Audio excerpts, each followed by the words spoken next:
મારું નામ નેહા છે અને હું 22 વર્ષની છું. હું એક નાનકડા ગામની સાદી છોકરી છું. ગોરો રંગ, લાંબી ચોટલી અને થોડી શરમાળ નજરો. લોકો કહે છે કે મારી આંખોમાં એવી ચમક છે જે વાત કરતી વખતે દિલને સ્પર્શી જાય છે. આજે હું તમને મારા જીવનની એવી એક વાર્તા સંભળાવવા જઈ રહી છું જે મારા દિલની અંદરથી નીકળી છે. આ વાર્તા છે મારા દિલની અંદરથી નીકળી છે. આ વાર્તા છે મારા જીજુ વિક્રમ અને મારી. વિક્રમ જીજુ ગામની બહાર એક નાના શહેરમાં કામ કરતા હતા. તેમનું ઘર જૂનું હતું, લાકડાના થાંભલાવાળું, જેમાં જૂની યાદો વસી હતી. હું ત્યાં જવાનું બહાનું શોધી રહી હતી કારણ કે ઘરમાં થોડી ટેન્શન ચાલી રહી હતી. પપ્પાની તબિયત અને મારા અભ્યાસનું પ્રેશર. એક દિવસ દીદીનો ફોન આવ્યો. નેહા, આજ અહીં કેટલાક દિવસ રહે, ઘર સંભાળવામાં મદદ કરી દે. વિક્રમ પણ એકલા લાગે છે જ્યારે હું વ્યસ્ત હોઉં.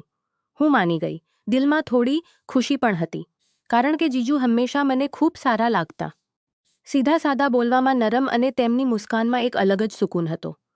જીજુ સ્ટેશન પર મને લેવા આવ્યા હતા.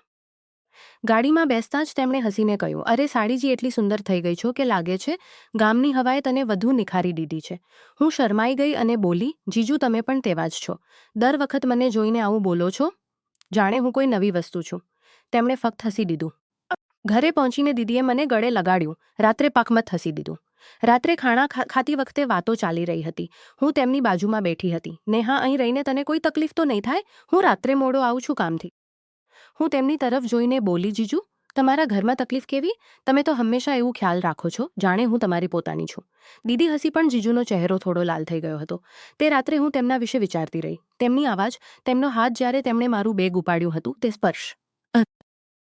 બીજા દિવસે સવારથી જ ઘરના જૂના ભાગમાં કામ શરૂ થઈ ગયું. ઘરની પાછળ એક જૂનો રૂમ હતો જેમાં અને કેટલીક જૂની વસ્તુઓ રાખેલી હતી. જીજુએ કહ્યું કે તેને સાફ કરવાની જરૂર છે કારણ કે હું તેમની સાથે લેવા માટે જગ્યા જોઈએ છે. હું તેમની સાથે લાગી. રૂમમાં ધૂળ હતી પણ અમે બંને મળીને સાફ કરી રહ્યા હતા. એક જૂનો એલ્બમ મળ્યો જેમાં દીદી અને જીજુના લગ્નના ફોટા હતા. જીજુએ એક ફોટો ઉપાડ્યો જેમાં હું પણ નાની હતી અને બોલ્યા, જુઓ નેહા, ત્યારથી જ તારી આંખો એવી હતી જે દિલમાં ઘર કરી જાય છે. હું તેમની તરફ જોઈને બોલી, જીજુ, તમે પણ તે સમયથી જ એટલા મજબૂત લાગતા હતા જાણે કોઈ સ્ત્રીને સંભાળી શકો. પણ અમે બંને ફક્ત હસી પડ્યા. કામ કરતાં કરતાં અમે વાતો કરતા રહ્યા. તેમણે પોતાની આખી જિંદગીની વાત કરી, કેવી રીતે તેમણે મહેનત કરીને ઘર બનાવ્યું. હું તેમને મારા અભ્યાસની પરેશાનીઓ કહી રહી હતી. સાંજ સુધીમાં અભ્યાસની પરેશાન થઈ ગયો. થાકીને અમે બેસી ગયા. જીજુએ પાણીનો ગ્લાસ આપ્યો અને હાથ સ્પર્શ થઈ ગયો. તે સ્પર્શમાં ગરમાહટ હતી પણ મેં કંઈ કહ્યું નહીં. દિલમાં એક અજીબી હિચકી જેવી ઉઠી. તે પછી દિવસો એક સાંજે જીજુ ઓફિસથી વહેલા આવી ગયા. દીદી મંદિરે ગઈ હતી. અમે બંને બેસીને ચા પી રહ્યા છો પર જીજુએ કહ્યું, નેહા, તારી ઉંમર થઈ ગઈ છે, હવે લગ્નનું વિચારવું જોઈએ. હું તેમની આંખોમાં જોઈને બોલી, જીજુ, લગ્ન તો કરીશ પણ એવો માણસ સમજોઈએ જે સમજે જેમ તમે દીદીને સમજો છો. તમારા જેવો હાથ જે પકડીને સંભાળી લે. તેમનો ચહેરો થોડો ગંભીર થઈ ગયો. તેમણે બોલ્યા, હું તો હંમેશા તારો ખ્યાલ રાખું છું. સાડીજી, જો કંઈ જોઈએ તો કહી દે. રાત થઈ ત્યાં સુધી અમે બેસીને જૂના રેડિયો પર ગીત સાંભળતા રહ્યા. તેમની વાતો એટલી ગહન હતી કે લાગતું હતું જાણે અમે બંને એકબીજાને ઓળખી રહ્યા છીએ પણ ફક્ત દિલના તાર ઝૂમી રહ્યા હતા. ધીરે ધીરે મહિના વીતવા લાગ્યા. હું ત્યાં રોકાઈ ગઈ હતી કારણ કે દિને કેટલાક વ્યક્તિગત કામ હતા અને હું ઘર સંભાળી રહી હતી. જીજુ અને હું રોજ સવારે મળીને ઘરના નાના નાના કામ કરતા. એક દિવસ તેમણે મને પોતાની જૂની વર્કશોપ બતાવી જ્યાં તેઓ બાળપણમાં છોકરીઓ માટે નાના નાના રમકડા બનાવતા હતા. અમે બંને મળીને એક નવા ડિઝાઇન પર કામ કરવા લાગ્યા. એક નાનું ઘરનું મોડલ જે બિઝનેસ માટે સેમ્પલ હતું. કામ કરતી વખતે તેમનો હાથ મારા હાથને સ્પર્શી જતો. આંખો મળી જતી. નેહા, તારા હાથોમાં જાદુ છે, તેમણે કહ્યું. હું મુસ્કુરાઈને બોલી, જીજુ, તમારી પાસે પણ તે તાકાત છે જે કોઈને પણ ગરમ કરી દે. તેઓ હસી પડ્યા પણ તેમની નજર થોડી વાર સુધી મારા પર અટકી રહી. સાંજે જ્યારે દીદી આવી ત્યારે અમે બંને સામાન્ય વાતો કરી રહી હતી. વિચારતા હશો કે કંઈક થવાનું છે પણ અસલમાં ફક્ત ગહન મિત્રતા અને સમજૂતી હતી. એક બીજા દિવસે ઘરમાં વીજળીનું મીટર ચેક કરવા માટે બહારની કંપની આવી. જીજુએ મને સાથે બોલાવ્યો કારણ કે મને થોડું ટેકનિકલ સમજાય છે. અમે છત પર ગયા. ત્યાં ઊભા વાતો થઈ રહી હતી જિંદગીના સપનાની. જીજુએ જણાવ્યું કે તેમને ક્યારેક એકલવાયું લાગે છે કામના કારણે. હું બોલી, જીજુ, હું છું ને, જ્યારે પણ મન કરે વાત કરી લેજો. હું તમારી સાડી છું પણ દિલથી વધુ. તેમણે વાતો મને ખૂબ સુકૂન આપે છે નેહા, જાણે કોઈ નરમ વરસાદ હોય જે અંદર સુધી ભીનો કરી દે. હે આ અલગ લાગણીઓ, અલગ વાત હતી પણ અમે વિષય બદલી દીધો. છત પરથી નીચે આવતી વખતે તેમણે મારો હાથ પકડ્યો જેથી હું ન ફસું. સ્પર્શ હજુ પણ યાદ છે. મહિના વીતતા ગયા. અમારી વચ્ચે વાતો વધતી ગઈ. ક્યારેક રાત્રે મોડી સુધી બેસીને ભવિષ્યની યોજનાઓની વાત, ક્યારેક તેમના ઓફિસના સ્ટ્રેસની. હું તેમને મારા ગામના નાના નાના કિસ્સા સંભળાવતી. એકવાર તેમણે મને પોતાની જૂની ડાયરી બતાવી, જેમાં વાંચતા વાંચતા મારી આંખો ભરાઈ આવી. જીજુએ પૂછ્યું, શું થયું?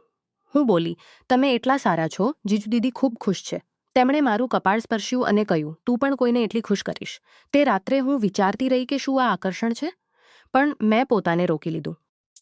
કંઈ થયું નહીં, ફક્ત દિલની ઊંડાઈ વધી રહી હતી. પછી એક દિવસ એવો આવ્યો જ્યારે ફેમિલીના બધા લોકો આવી ગયા હતા. જીજુ અને હું રસોડામાં મદદ કરી રહ્યા હતા. ભીડમાં અમે બંને એકબીજા સાથે ટકરાઈ ગયા. તેમની છાતી મારી છાતી સાથે લાગી કેટલાક સેકન્ડ માટે. નજર મળી, શરમાઈ ગયા, પણ તરત જ અલગ થઈ ગયા. લોકો વચ્ચે વાતો ચાલી રહી હતી લગ્નોની. હું જીજુને ધીરેથી કહ્યું, જીજુ, ક્યારેક લાગે છે જિંદગીમાં કંઈક બીજું પણ છે જે અમે ચૂકી રહ્યા છીએ. તેમણે જવાબ આપ્યો, હા નેહા, પણ રિશ્તા નિભાવો પણ એક કળા છે. રાત્રે બધા સૂઈ ગયા ત્યારે અમે બંને બેસીને વાતો કરી રહ્યા હતા બહારના આંગણામાં. તારા જોતા હતા. તેમની આવાજમાં એવી નરમાઈ હતી જે દિલને સ્પર્શી જાય. સમય વીતતો ગયો. હું ત્યાં કેટલાક મહિના રહી ચૂકી હતી. દીદીએ નોંધ્યું કે અમે બંને ખૂબ નજીક થઈ ગયા છીએ. પણ તે ખુશ હતી કારણ કે ઘરમાં સુકૂન હતો. એક દિવસ જીજુએ મને બોલાવ્યો અને કહ્યું, નેહા, તારા અભ્યાસનું શું પ્લાન છે? હું બોલી કે હું શહેરમાં કોર્સ કરવા માંગુ છું. જીજુએ મદદ કરી. તેમણે પોતાના કોન્ટેક્ટથી વાત કરી, એડમિશન માટે મદદ કરી.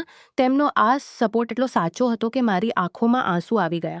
જીજુ, તમે મારા માટે એટલું કરી રહ્યા છો કે મારી આકલું કરી ગયા. જીજુ, તમે મારો જ. તું મારી સાડી છે, પણ દિલથી બહેન છે. તારી ખુશીમાં જ મારો સુકૂન છે. વાર્તાનો અંત આવવાનો હતો જ્યારે હું જવા લાગી અને જીજુએ મને એક નાનકડી ભેટ આપી. તે છોકરીનું નાનું ઘર જે અમે સાથે મળીને બનાવ્યું હતું. આ ઘર હંમેશા યાદ અપાવશે કે રિશ્તા કેવી રીતે નિભાવવા જોઈએ. તેમણે કહ્યું. હું રડી પડી. ઘરે પાછી આવીને હું વિચારી રહી હતી, જે લોકો વિચારતા હશે કે અમારી વચ્ચે કંઈક થયું, તેમના માટે આ સસ્પેન્સ હતું, પણ અસલમાં આ ફક્ત એક સુંદર રિશ્તાની વાર્તા હતી. જીજુએ મને જિંદગીનો સાચો રસ્તો બતાવ્યો, રિસ્પેક્ટ આપ્યો અને ફેમિલીને મજબૂત બનાવ્યું. આજે જ્યારે હું વિચારું છું ત્યારે લાગે છે કે જિંદગીમાં આકર્ષણ હોઈ શકે, પણ અસલી પહેલાં વિચારતા હશે કે કંઈક થવાનું છે. પણ અંતમાં તેઓ પણ કહેશે કે આ વાર્તા દિલને સ્પર્શી ગઈ, કારણ કે અસલ રિશ્તા ઉપર ઉઠીને ચાલે છે.